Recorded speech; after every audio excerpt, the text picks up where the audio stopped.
بسم الله الرحمن الرحيم الحمد لله رب العالمين والصلاة والسلام على أشرف الأنبياء والمرسلين وعلى آله وصحبه أجمعين اللهم صل على سيدنا محمد وعلى آل سيدنا محمد فإن أصدق الحديث كتاب الله وخير الهدي هدي محمد صلى الله عليه وسلم وشر الأمور محدثاتها وكل محدثة بدعة وكل بدعة ضلالة وكل ضلالة في النار.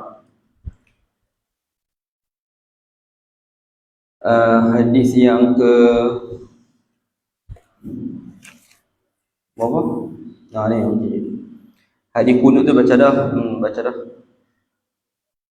Hadis 3248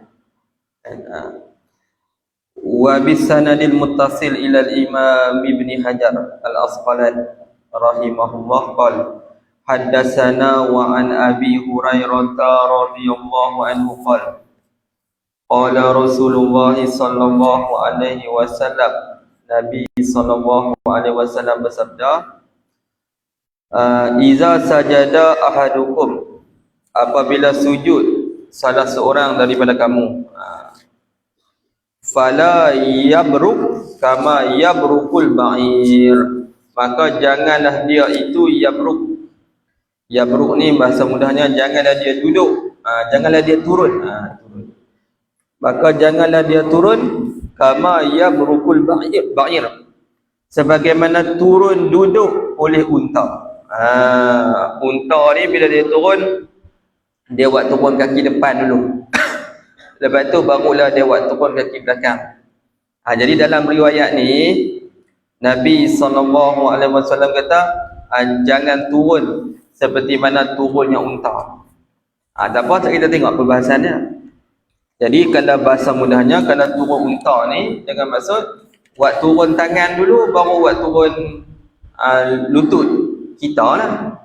Jadi dalam riwayat ni Nabi SAW tak bagi kita turun sebagaimana turunnya unta.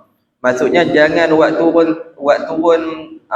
jangan buat turun tangan dulu, jangan buat turun kaki depan dulu. Kalau unta jangan buat turun kaki depan dulu barulah kaki belakang. Jangan buat turun macam tu. Macam mana? Depan dah. Wal yadha yadayhi qabla rukbatain. Hadis ni.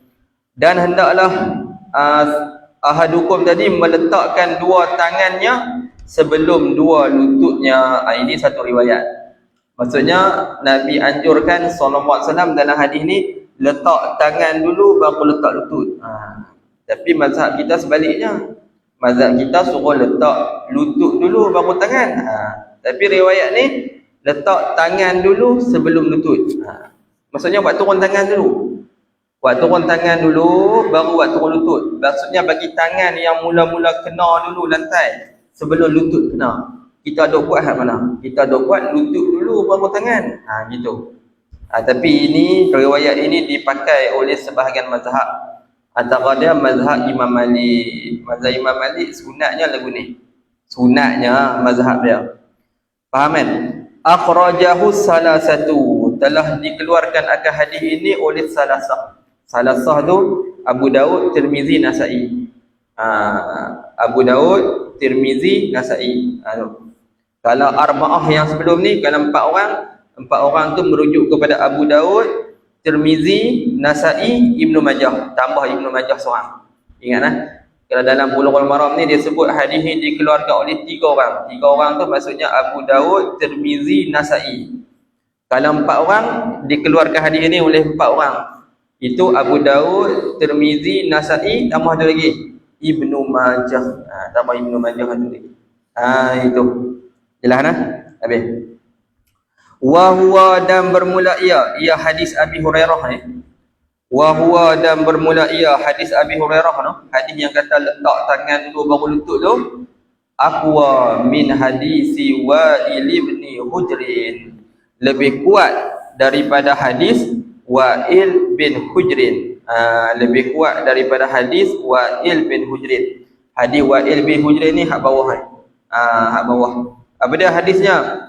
Ra'aitun Nabiyya sallallahu alaihi wasallam. Aku tengok Nabi sallallahu alaihi wasallam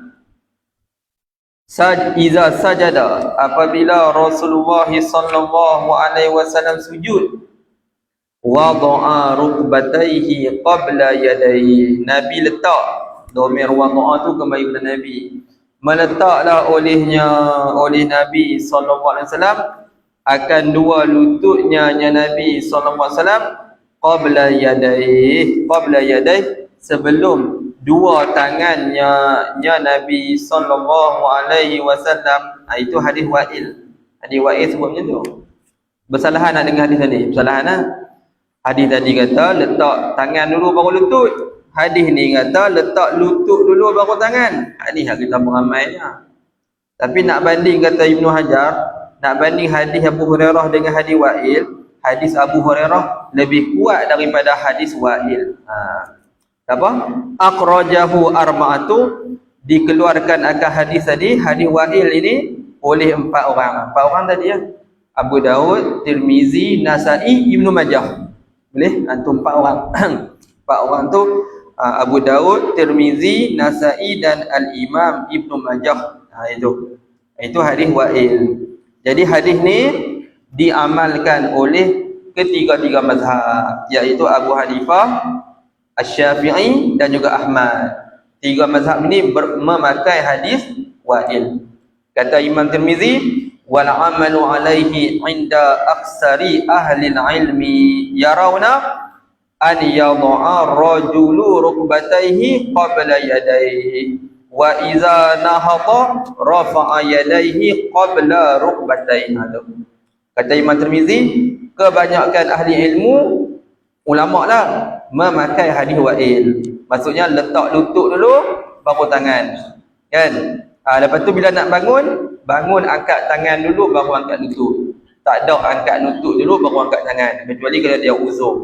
Jadi hak kita dok buat tu bertepatan dengan ketiga-tiga mazhab. Kita pakai riwayat Wa'il ni. Walaupun riwayat Wa'il ni kurang kuat sikit berbanding riwayat Abi Hurairah. Imam Malik dia pakai riwayat Abu Hurairah, cara buat nak turun sujud tu. Dia pakai riwayat Abu Hurairah. Dan sebahagian ulama pakai hak Imam Malik ni. Contohnya Al-Imam Auza'i. Imam Auza'i kata sama macam Imam Malik. Bila turun sujud, letak tangan dulu baru lutut. Tak apa lah. Itu kita kata perbahasan di sisi para ulama lah. Walaupun hadis tu, kalau kita bacanya, dia kata tadi kan, dia kata hadis Wa'il lemah sikit berbanding hadis Abi Hurairah. Abi Hurairah lebih kuat, hadis Abi Hurairah lebih kuat daripada hadis Wa'il. Tapi ulama kata, kenapa yang ulama lebih tarjih pandangan hadis Wa'il berbanding hadis Abi Hurairah? Sedangkan kalau ikutkan hadis Abi Hurairah, wa huwa aqwa min hadis Wa'il bin Hujr. Hadis Abi Hurairah lebih kuat daripada hadis Wa'il. Tapi kenapa yang kita boleh pakai riwayat Wa'il berbanding riwayat Abi Hurairah? Bukanlah sebab Abi Hurairah ni kuat, Wa'il lemah, bukan. Sanad riwayat tu, perawi-perawi yang selepas mereka itu. Jadi bila cek perawi tu, maksudnya duk nampak perawi yang riwayat hadis Abi Hurairah lebih kuat daripada perawi yang riwayat hadis Wa'il. Gitu. Tapi ulama kebanyakannya pakai hadis Wa'il kerana kita sujud, bila kita nak sujud, kita letak lutut sebelum tangan ni lebih comel sikit berbanding letak tangan dulu baru letak lutut. Betul tak? Kalau kita semayang, kita letak lutut dulu baru tangan, berbanding kita letak tangan dulu baru lutut. Mana yang lebih cantik sikit? Ataupun yang mana yang lebih mudah untuk orang yang semayang? Dan tentulah letak lutut dulu baru letak tangan. Betul tak? Kalau letak tangan dulu baru letak lutut, payah juga tu nak turun tu kan.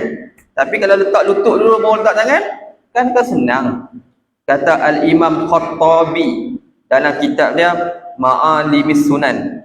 Dalam kitab Ma'alimis Sunan tu syarah Sunan Abi Daud. Dia kata wa hadza arfaqu bil musalli wa ahsanu fi syakli wa fi ra'yil ain. Ini lebih mudah untuk orang yang semayang. hak kita pakai tu. Letak lutut dulu. Dan lebih cantik pada segi bentuk, cantik, dan lebih lawa pada sudut pandangan mata. Orang tengok pun comel semayang gitu. Gitu. Itu maksud, sebab itu ulama pakai hadis Wa'il berbanding pakai hadis Abi Hurairah tadi tu. Tak apalah, Imam Malik ya yang kata macam tu. Al-Imam Ibn Qayyim dia kata hadis Wa'il tu lebih kuat. Sebab apa dia kata hadis Wa'il lebih kuat? Dia kata kemungkinannya perawi tu masa dia riwayat hadis ni dia tertukar. Dia tertukar.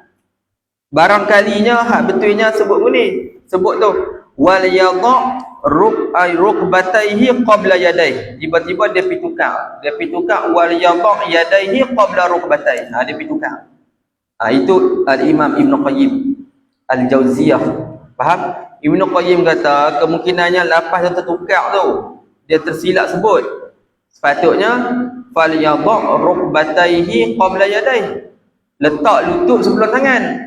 Tiba-tiba masa dia riwayat, sebahagian perawi dia riwayat, dia sebut fal yadha wal yadha yadayhi qabla rukbatayhi. Letak tangan sebelum lutut. Sepatutnya letak lutut sebelum tangan. Maksudnya kemungkinan lapah tu tertukar. Tersasul. Faham? Tersasul. Tu. Jadi bila tersasulnya, maka maksudnya kemungkinannya lagu tu lah. Imam Ibn Qayyim dia kata lagu tu. Dia kata lagu tu. Itu. Tak apa. Jadi kita beramal tu, kita beramal hak kita dok beramal tu lah. Kita beramal tu. Selesai noh? Ya selesai. Tak apa dah, hak kita buat tu betul dah. Tapi kalau ada orang letak tangan dulu baru letak lutut, rasa kata apalah kat dia. Hak tu pun dia pakai mazhab Imam Malik. Tak apalah. Benda ada keluasan. Dalilnya ada. Cuma cara pemahamannya berbeza. Itu saja. Fa inna lil awwali, maka sesungguhnya bagi hadis yang pertama, hadis Abi Hurairah, syahidan, ada sokongan min hadis Ibni Umar. Syahidan tu bahasa mudahnya sokonganlah. Daripada hadis Ibni Umar radhiyallahu anhu. Ada hadis Ibnu Umar dia semayang tu dia letak apa? Dia letak tangan dulu sebelum lutut. Maksudnya hadis Abi Hurairah tu ada sokongan jugalah daripada perbuatan Ibni Umar. Sahahahu Ibnu Khuzaimah, dan telah mensahihlah akan hadis Ibnu Umar itu oleh Ibnu Khuzaimah. Wa zakarahul Bukhari, dan hadis Ibnu Umar itu disebut oleh Imam Bukhari. Domirhu tu kembali pada hadis Ibnu Umar. Tapi Imam Bukhari sebut secara apa? Mu'allaqan, secara mu'allaq. Mu'allaq tu maksudnya dia hazaf sanad lah. Sanad tu. Mauqufan, lagi pula dia sebut secara mauquf. Hadis mauquf lah, perbuatan sahabat. Betul lah. Hadis Ibn Umar tu bukan perbuatan Nabi tau, perbuatan sahabat. Mauquf lah, dipanggil hadis mauquf. Hadis mauquf ni sahabat kata, tu dia panggil hadis mauquf. Kalau Nabi kata, dipanggil hadis marfu'. Kalau sahabat kata, dipanggil hadis mauquf. Jadi hadis mauquf perbuatan Ibn Umar dia buat begitu. Tapi dia tak sangkut dengan Nabi SAW. Tak sangkut. Cuma Ibn Umar dia semayang, dia letak tangan dulu baru lutut. Maksudnya hadis Ibn Umar ni bolehlah menyokong hadis Abi Hurairah yang kata letak tangan dulu baru letak lutut. Macam sokongan lah kepada hadis Abi Hurairah tu. Sebab itu ulama kata tadi kan, hadis Abi Hurairah lebih kuat daripada hadis Wa'il bin Hujrin. Sebab dia ada sokongan dia. Nampak sokongan dia tu. Ibn Umar buat macam tu. Bertepatan tak dengan hadis Abu Hurairah tadi yang Rasulullah kata lagu tu? Bertepatan. Maka bermaksud hadis Abu Hurairah tadi lebih kuat daripada hadis Ibn Umar, daripada hadis Wa'il. Pun begitu, tiga mazhab tak pakai hadis Abu Hurairah tu. Sebab apa tak pakai? Sebab duk nampak hadis Wa'il walaupun agak kurang kuat sikit daripada segi sanadnya dan sebagainya, tapi lebih cantik pada pandangan mata. Pandangan mata elok tu. Yalah, tak apa. Selesai situ. Nak beramai kat mana? Beramai lah, tak ada masalah. Janji mengaji, tu contoh dia. Buat dalam keadaan ada ilmu. Hadis 249, wa bihi ilaihi wa ani ibni Umar radhiyallahu anhuma anna Rasulullah sallallahu alaihi wasallam kana iza qa'ada, adalah Nabi sallallahu alaihi wasallam apabila duduk litasyahudi, bagi tasyahud. Rasulullah duduk bagi tasyahud. Tasyahud ni tasyahud apa? Tasyahud ni tasyahud awal ke tasyahud akhir? Tasyahud akhir. Wada'a yadahul yusra ala rukbatayhi yusra. Nabi SAW meletak tangan Nabi yang kiri di atas lutut Nabi yang kiri. Betul lah. Wa wada'a yadahul yumna ala rukbatih, dan Nabi SAW meletak tangannya yang kanan di atas lututnya Nabi SAW yang kanan. Tak begitulah, jaduk semayang pun kan. Tahiyat sini, tahiyat awal ke tahiyat akhir kan lagu tu lah, betul tak? Sama je. Tahiyat awal pun letak lagu tu, tahiyat akhir pun letak lagu tu. Wa aqada salasatan wa khamsina, dan Rasulullah SAW aqada ni maksudnya Rasulullah SAW aqada salasan wa khamsina, genggam kiraan yang berapa tu? 53. 53 ni nak kata aku nak orang Arab ni, cara dia bilang tu dia ada tu. Cara dia bilang jari tu, dia ada 53 lah, macam-macam lah. Maksud aqada salasatan wa khamsina tu, Rasulullah genggam semua jari, tapi ibu jari Rasulullah tak genggam. Duduk di bawah jari telunjuk. Ni dia panggil 53. Faham? Dia panggil apa? 53. Itu cara orang Arab dia bilang jari. Dia ada cara bilang tu. Kalau pergi dalam Hasyiah Baijuri ada sebut. Cuma kita tak baca kat dalam itu. Tapi ada masanya. Dia panggil 53. Maksudnya buat macam ni. Ni buat macam ni 53 ni dia panggil. Dia ada nombor ni. Ni 10, 20, 30, 40, 50. Lepas tu buang apa 2 ni buka. Jadi 53. Dia ada nombor dia. Satu jari tu mewakili 10. Maksudnya kalau kira-kira kalau buka macam ni dia panggil 53. Jadi Rasulullah SAW bila Rasulullah duduk tahiyat, maka Rasulullah akan genggam semua jari, melainkan jari telunjuk dengan jari ibu jari. Ibu jari dalam syarah ni dia kata letak di bawah apa? Di bawah jari telunjuk. Tapi sebenarnya banyak juga lah cara untuk kita nak buka jari tu. Ada setengah kata genggam semua jari kecuali jari telunjuk. Ibu jari tak genggam juga. Kalau ibu jari genggam tak jadi 53, jadi hal lain. Macam tu. Ada juga macam tu. Ibu jari genggam juga dalam macam tu. Ada kata ibu jari letak di bawah jari telunjuk. Tak orang tunjuk macam tu. Ada macam-macam cara lah. Ada macam-macam cara. Ada kata ibu jari tu kita buat bulatan dengan jari hantu, jari tengah. Buat gitu. Gitu kan. Macam tu. Macam tu ada, macam ni ada, macam ni pun ada, macam ni pun ada, macam ni pun ada, genggam macam ni pun ada. 3 cara. Banyak. Jadi buatlah apa mana pun. Tapi banyak kita letak tepi ya. Letak tepi pun ada juga lah. Sebab kita ambil tak tepi. Tak tepi, tak bawah, buat bulat. Buat bulat macam tu. Bulat boleh juga. Ataupun tutup terus. Tutup terus macam tu. Tutup terus boleh tak? Genggam juga. Boleh. Tak ada masalah. Itu cara Rasulullah buat lah. Sebab itu kita buat macam tu kan. Kita buat begitu, segi logiknya, segi akalnya lah. Kita buat itu bila kita sebut illallah tu, jari kita angkat. Orat kita tu bersama dengan jantung, dengan hati kita. Jadi kita rasa dalam hati tu, melainkan Allah Ta'ala, Tuhan tu satu je. Melainkan Allah Ta'ala, tidak Tuhan, melainkan Allah Ta'ala. Gitu. Kita rasa. Segi aklinya begitulah, segi akal. Tapi segi daripada hadis, ini hadisnya Nabi buat macam tu. Jumhur ulama mengatakan makruh kalau kita menggerakkan ibu jari telunjuk. Jadi kalau jari telunjuk tu kita gerakkan, maka hukumnya makruh. Kebanyakan ulama begitulah. Tapi ada satu qaul dalam mazhab Imam Malik, dia kata sunat masa kita semayang tu, jari kita tu sunat kita gerak.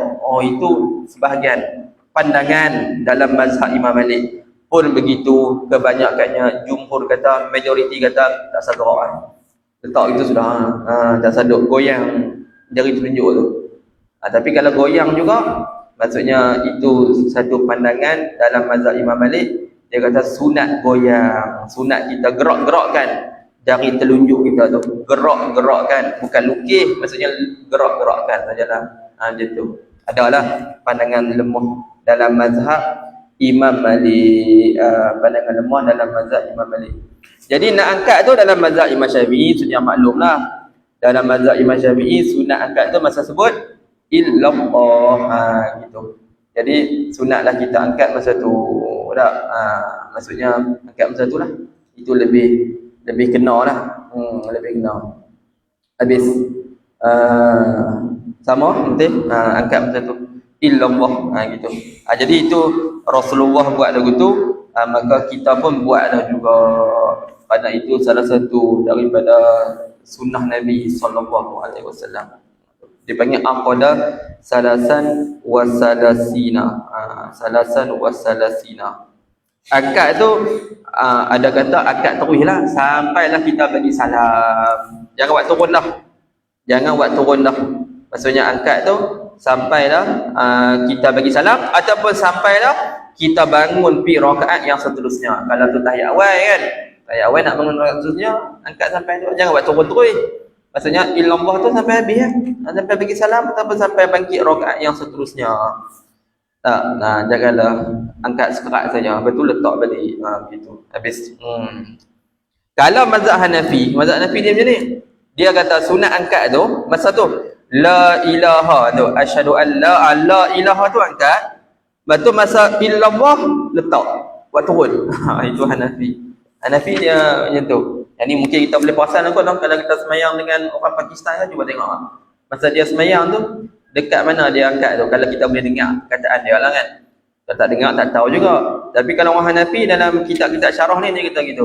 Orang Hanafi asyhadu an la, masa la tu angkat, masa illallah buat turun. Itu Hanafi. Hanafi dia begitu. Hanafi dia begitu. Kalau Hambali kata panggil apa, bila kita sebut lafaz yang ada nama Allah Ta'ala angkat. Lepas tu buat turun. Lepas tu sebut nama Allah Ta'ala pula angkat, buat turun. Itu Hambali. Hambali macam tu. Maksudnya bila sebut nama Allah Ta'ala angkat. Bila tak sebut nama Allah Ta'ala buat turun. Macam tu. Lepas tu sebut pula angkat, buat turun pula. Itu Hambali. Tapi kita pakai hadis kita. Habis. Selesai itu. Habis. Lepas tu hadis yang seterusnya. Wa an Abdullah bin Mas'ud radhiyallahu anhu qala iltafata ilaina Rasulullah sallallahu alaihi wasallam. Rasulullah sallallahu alaihi wasallam berpaling kepada kami. Faqala, maka bersabdalah oleh Rasulullah sallallahu alaihi wasallam, iza shalla ahadukum, apabila solat salah seorang daripada kamu, falyaqul, maka hendaklah dia kata at-tahiyyatu lillah. Itu bacaan tahiyat. Hadut tambah al-mubarakatus salawatu tu hadut sunat. Tak ada apa-apa kan. Was-salatu tayyibat, was-salatu wat-tayyibat. Ini ada waw. Assalamu alayka ayyuhan nabi wa rahmatullahi wa barakatuh.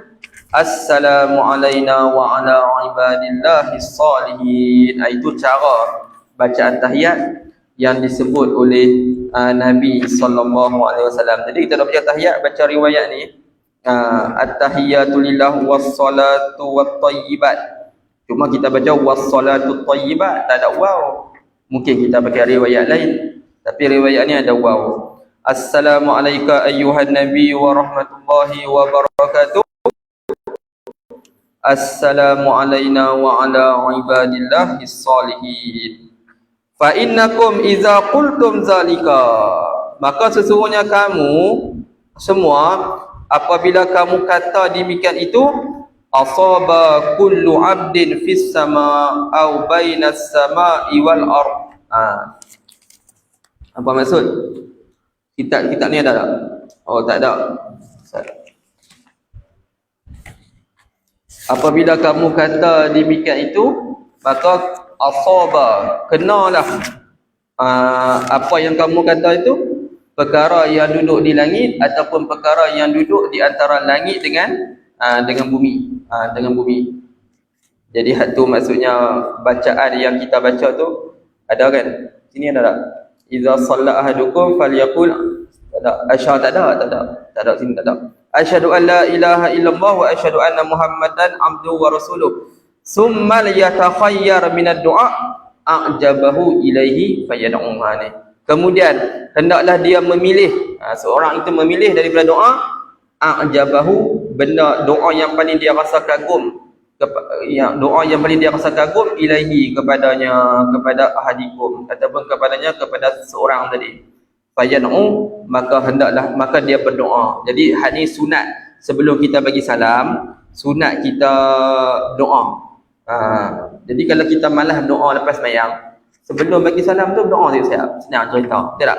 Kita sembahyang sunat, lepas tu malas aku lepas sembahyang sunat nak doa. Sebelum bagi salam tu baca doa siap-siap. Baca doa siap-siap. Boleh tengok tu Nabi sebutlah hadis tu. Dalam hadis tu maksudnya sebut boleh kita baca doa hak mana-mana yang kita suka. Bacalah doa sebelum bagi salam. Tu. Tapi doa tu kena baca dalam bahasa Arab lah. Pilihlah doa yang mana kita nak kan. Pilihlah doa yang mana kita nak. Doa dunia pun tak apa. Tapi dengan syarat doa tu kena dilafazkan dengan bahasa Arab. Jangan dengan bahasa lain. Dengan bahasa lain tak boleh. Baik.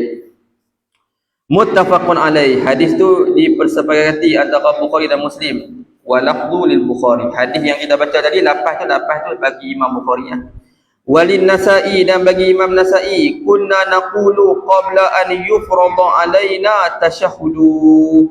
Adalah kami kata sebelum difardukan di atas kami tasyahud, kami bercakap. Wali Ahmada anna Nabiyya sallallahu alaihi wasallam 'allamahu tasyahhuda. Nabi SAW mengajar akan siapa? Akan perawi lah tasyahud. Wa amarahu an yu'allimahu an-nas. Allamahu tu Nabi ajar akan Ibnu Mas'ud akan tasyahud. Wa amarahu an yu'allimahun nas, dan Nabi SAW suruh akan Ibnu Mas'ud untuk ajak tasyahud tadi terhadap manusia. Yu'allima domain kembali pada Ibnu Mas'ud, itu tasyahud. Jadi sebelum difardukan tasyahud tu, para sahabat dalam sembahyang sembang dalam tu. Sebelum buat turun ni lah larangan sembang dalam sembahyang kan. Wali Muslimin an Ibni Abbas radhiyallahu anhu maqal kana Rasulullah sallallahu alaihi wasallam yu'allimuna tasyahuda. Kata Ibnu Abbas, Rasulullah sallallahu alaihi wasallam mengajar kami untuk membaca tasyahud. Dan apa dia tasyahud dia? At-tahiyyatul mubarakah, ni nampak At-tahiyyatul mubarakatus salawatut thayyibatu lillah ila akhirih, sehingga akhirnya akhir tasyahud, akhir tasyahud. Maksudnya sini kita boleh faham hal kita duk baca tu kan, at-tahiyyatul mubarakatu salawatut thayyibat. Hak kita baca tu, kita baca riwayat siapa? Kita baca riwayat Ibnu Abbas. Tu riwayat Ibnu Abbas tu depan tu ada kan. Depan ni tak ada. Dalam tu ada. Hari kita baca dalam naskah ni ada. Maksudnya kita duk baca tu pakai riwayat siapa? Ibnu Abbas. Kalau riwayat Ibnu Mas'ud ada tadi tu. Ibnu Mas'ud at-tahiyyatu lillah. Ibnu Mas'ud riwayat tadi. Jadi jangan pelik kita duk baca tu tak ada riwayat lah hadis ni. Ada. Riwayat kita riwayat Ibnu Abbas. Maksudnya mazhab Imam Syafi'i dia tarjih riwayat Ibnu Abbas berbanding riwayat Ibnu Mas'ud. Tapi kalau ada orang baca pakai riwayat Ibnu Mas'ud, tak ada masalah. Macam kunut lah. Ada kunut yang kita baca Allahumma hdini fi man hadait tu. Itu kunut kita baca. Walaupun hadisnya dhaif, tak apalah kita beramal dengan kunut tu, mazhab kita. Ada kunut apa? Kunut Sayyidina Umar. Ada kunut Sayyidina Umar. Tapi kunut Sayyidina Umar tu kita pun tak menghafal. Saya pun tak menghafal kunut Sayyidina Umar tu. Kalau kita sembahyang seorang, eloknya kita himpun dua-dua. Kunut Allahumma hdini fi man hadait pun baca. Kunut Omar pun baca juga. Kalau sembahyang seorang. Kalau sembahyang ramai-ramai ni tak boleh lah kan. Takut orang tak setuju dan sebagainya. Samalah juga bacaan tahiyat. Rupa-rupanya ada dua riwayat. Riwayat Ibnu Abbas dengan riwayat Ibnu Mas'ud. Kita pakai riwayat Ibnu Abbas tu yang ada al-mubarakatus salawatut thayyibatu lillah. Jadi maksudnya lapas tasyahud ni pun diriwayat dengan pelbagai apa? Pelbagai riwayat. Sampai kan ada ulama kata ada 24 orang sahabat riwayat dengan macam-macam riwayat bacaan tasyahud. Tapi hak paling eloknya sebagian ulama kata adalah riwayat Ibnu Abbas. Riwayat Ibnu Abbas ni lebih sempurna berbanding riwayat-riwayat yang lain. Jadi kita pakai riwayat tu Imam Syafi'i dia pakai riwayat Ibnu Abbas sebab ada tambahan apa tu? At-tahiyatul mubarakatus salawat. Ada tambahan tu. At-tahiyatul mubarakat. Nampak? Ada al-mubarakat. Imam Syafi'i dia pakai riwayat tu sebab riwayat tu ada al-mubarakat bertepatan dengan ayat Quran sebut tahiyatan min indillahi mubarakatan thayyibatan. Nampak? Ayat Quran sebut macam tu dalam surah An-Nur ayat 61. Ayat Quran sebut tahiyatan min indillah mubarakatan thayyibatan. Ada kalimah apa? Mubarakatan kan? Thayyibatan kan? Ibnu Abbas ada riwayat tadi. At-tahiyatul mubarakatus salawatut thayyibat. Kalimah mubarakat pun ada, kalimah thayyibat pun ada. Bertepatan nak dengan ayat Quran tadi. Bertepatan. Sebab itu Imam Syafi'i dia pakai riwayat Ibnu Abbas. Dia tak pakai riwayat Ibnu Mas'ud. Nampak? Habis. Ini mengaji hadis je tu. Nak mengaji hadis je tu. Syok mengaji hadis. Ilmu makin bertambah. Allah Subhanahu wa taala a'lam. Bismillahirrahmanirrahim. Wal 'asri innal insana lafi khusr illa allazina amanu wa 'amilus solihat wa tawassaw bil haqq wa tawassaw bis sabr. Subhanakallahumma bihamdik asyhadu an la ilaha illa anta astaghfiruka wa atubu ilaik.